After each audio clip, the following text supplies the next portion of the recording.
हमारे आरएसएस के भाई कहते हैं, विश्व हिंदू परिषद के लोग भी कहते हैं कि इस देश में रहने वाला हर व्यक्ति, हर इंसान हिंदू है, लेकिन इसकी कोई दलील नहीं है। यह भी अटकलबाजी है, मनमानी अटकलबाजी है, जो चाहा सो बोल दिया। क्या दलील है इसकी भाई कि इस देश में रहने वाला हर व्यक्ति हिंदू है?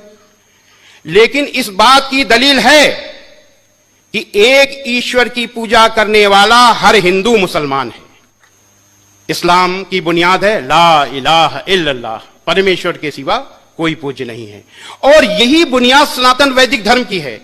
संसार के सबसे पुराने ईश ग्रंथ ऋग्वेद के मंडल 1 सूक्त 7 का 10वां मंत्र है, इंद्रम वो विश्व तस्परि हवा महे जनेभ्या अस्माकम अस्तु केवलः। ऐ मनुष्यों, तुमको अत्यंत उचित है कि मुझ एक परमेश्वर को छोड़कर किसी दूसरे देव को कभी मत मानो, क्योंकि पूजा करने योग्य एक मुझ परमेश्वर को छोड़कर कोई दूसरा देव नहीं है। श्रीमद् भगवद गीता में है, मत्तः परतरम नान्यत् किंचिदस्ति धनंजय। पूजा करने योग्य मुझ परमेश्वर से के अलावा कोई परमेश्वर नहीं है। इस्लाम गुस्सा करने का मजहब नहीं है, इस्लाम लड़ाई करने का मजहब नहीं है, इस्लाम जबरदस्ती करने का मजहब नहीं है, इस्लाम बदला लेने का मजहब नहीं है। इस्लाम शांति का मजहब है, दया का मजहब है, माफी का मजहब है। इस्लाम दिल जीतने का मजहब है। इस देश में जिसने अहिंसा को पकड़ा वो जीत गया। कुरान में भी अहिंसा मौजूद है। अहिंसा का मतलब मन वचन कर्म से अहिंसा, नॉन वायलेंस। मन वचन कर्म से अहिंसा का मतलब है कि किसी को किसी भी तरीके का कष्ट पहुंचाने के लिए सोचो भी नहीं, ये मन से है। कोई ऐसी बात मुंह से बोलो नहीं कि उसको कष्ट पहुंचे, ये वचन से है। और कर्म से कोई ऐसा काम न करो जिससे उसको कोई कष्ट पहुंचे, ये मनसा वाचा कर्मणा अहिंसा है। और ये मनसा वाचा कर्मणा अहिंसा कुरान मजीद में मौजूद है।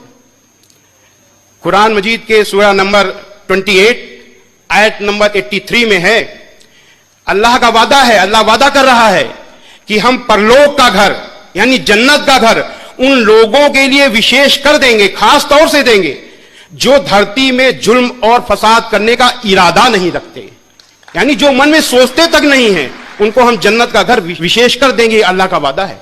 यह है मन से अहिंसा। वचन से कुरान मजीद के सूरा नंबर 41 आयत नंबर 34 में दिया हुआ है, भलाई और बुराई बराबर नहीं हो सकती, तो लोगों की सख्त बातों का ऐसे तरीके से जवाब दो जो बहुत अच्छा हो। ऐसा करने से तुम देखोगे कि जिसमें और तुम में पहले दुश्मनी थी अब वो तुम्हारा गहरा दोस्त है। यानी अगर कोई व्यक्ति आपसे सख्त तरीके से बात कर रहा है, गाली दे रहा है, तो आपको गाली नहीं देना, कुरान का हुक्म है। आपको सख्त तरीके से बात नहीं करनी, आपको ऐसे तरीके से बात करनी है कि उसका दिल जीत लो। इस्लाम दिल जीतने का मजहब है। ये वचन से हिंसा। और कर्म से सूरा नंबर 5 आयत नंबर 32 में है, जिस किसी ने एक निर्दोष का कत्ल किया तो मानो उसने सारे इंसानों का कत्ल कर दिया, और जिस किसी ने एक निर्दोष को बचाया तो मानो उसने सारे इंसानों को जीवन दे दिया, जान डाल दी, सारे इंसानों में जीवन डाल दी। यह कर्म से हिंसा। यही है इस्लाम की मनसा वाचा कर्मणा अहिंसा। और अगर इस अहिंसा को अपनाया गया होता तो आज इस देश की हालत दूसरी होती। इस अहिंसा की तरफ देखा भी नहीं गया। और वो हिकमत मौजूद है कुरान मजीद में, वो हिकमत मौजूद है, अल्लाह की हिकमत है। वो अल्लाह की हिकमत कहां है?